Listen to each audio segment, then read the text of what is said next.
তো না okay last zone already shrinking করা শুরু কি করেছে। বলতে কামব্যাক দিল চাচ্ছিলাম যে লাস্ট জোন আমাদের শ্রিঙ্কিং জেবি। না হলে এই ফাইট গুলো স্টার্ট হবে না, বাট হিরোজনের M249 अगेन M249 নিয়ে এই ম্যাচে যে তাণ্ডব চালিয়েছেন হিরোজেন, প্রশংসা না করে পারছি না। এসিটি মিকো কত দুর্দান্ত অ্যাসল্টার মিকো, সেটা আমরা প্রথম ম্যাচেই দেখে ফেলেছি।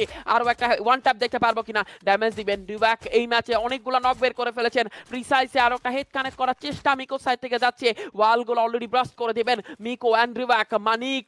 মানিক একজন দুর্দান্ত প্লেয়ার, আমরা এর আগের সপ্তাহে মানিকের এক্সিলেন্ট পারফরমেন্স দেখেছিলাম। মানিক কি আবারও আমাদেরকে তেমন কিছু উপহার দিতে পারবে কিনা? M590 মানিকের কাছে থাকবে, মানিক এখানে ওয়েট করতেছে শারিনের কাছে। এসিটি ওয়েটিং গেম, যদি পার্সেন্টেজের কথা বলি 52% ফর জব ব্রেকার্স, 34% ফর টিজি।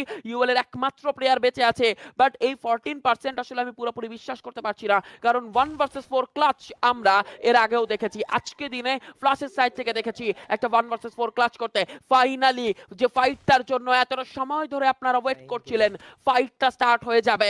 জোনটা শ্রিঙ্ক হচ্ছে, জব ব্রেকার্সের এই বুইয়া যে কোনো মূল্যে চাই, তারা হ্যাটট্রিক করতে চায়। অন্যদিকে ইজিকে ড্যামেজ দেওয়া হবে 3 এইচপি।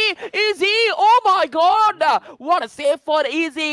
এন্ড ইজির এবার ডান সাইড থেকে রোটেশন নিতে হবে, বাট যদি গোটরা ইজিকে স্পট করে, নক এসেছে ফ্রিকের সাইড থেকে। A1 টু পরে ইউজ হবে, ডাবল স্কাইলার যাবে ফ্রিকের সাইড থেকে। এবার প্রেসারাইজ করা শুরু করেছেন, শর্ট রেঞ্জে চলে যাবে জব ব্রেকার্সের প্লেয়াররা।